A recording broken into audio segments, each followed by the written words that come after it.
Bonjour à tous, voici une petite vidéo pour vous apprendre à utiliser le passage par l'unité dans un tableau de proportionnalité.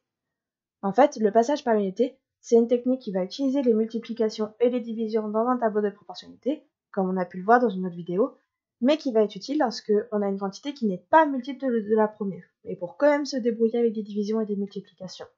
Pour cela, on va passer par l'unité, c'est-à-dire on va passer par 1, de manière à trouver un diviseur commun. Essayons sur un exemple.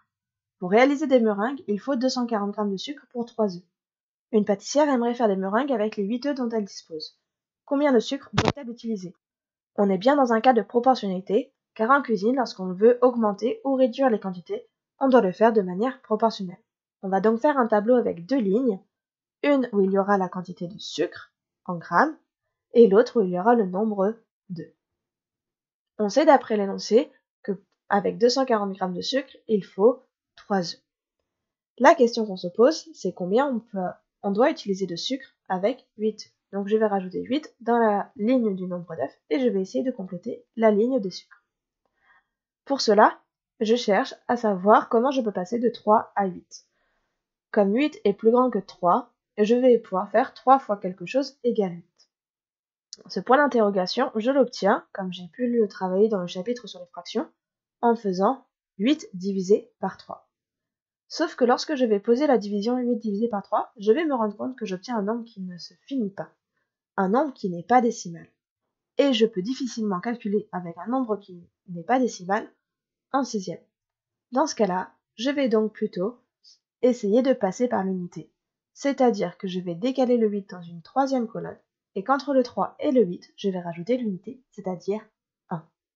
Et au lieu de passer de 3 à 8 directement, je vais essayer de passer de 3 à 1. Comme 3 est plus grand que 1, je vais essayer en faisant 3 divisé par quelque chose égale 1. Et 3 divisé par 3 est égal à 1. J'ai divisé le bas de ma colonne par 3, je dois donc diviser aussi le haut de ma colonne par 3.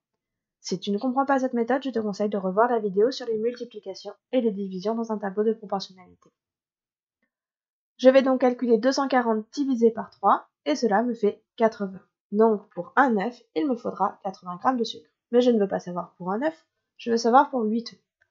Donc je vais essayer de passer de 1 à 8. Comme 1 est plus petit que 8, je vais faire 1 fois quelque chose égale 8. Et c'est 1 fois 8 qui fait 8.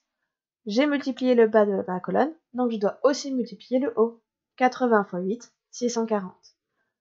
Donc j'ai trouvé ma réponse. La pâtissière doit utiliser 640 g de sucre pour ses meringues. J'espère que tu as tout compris, n'hésite pas à revoir la vidéo si besoin, et à bientôt en classe.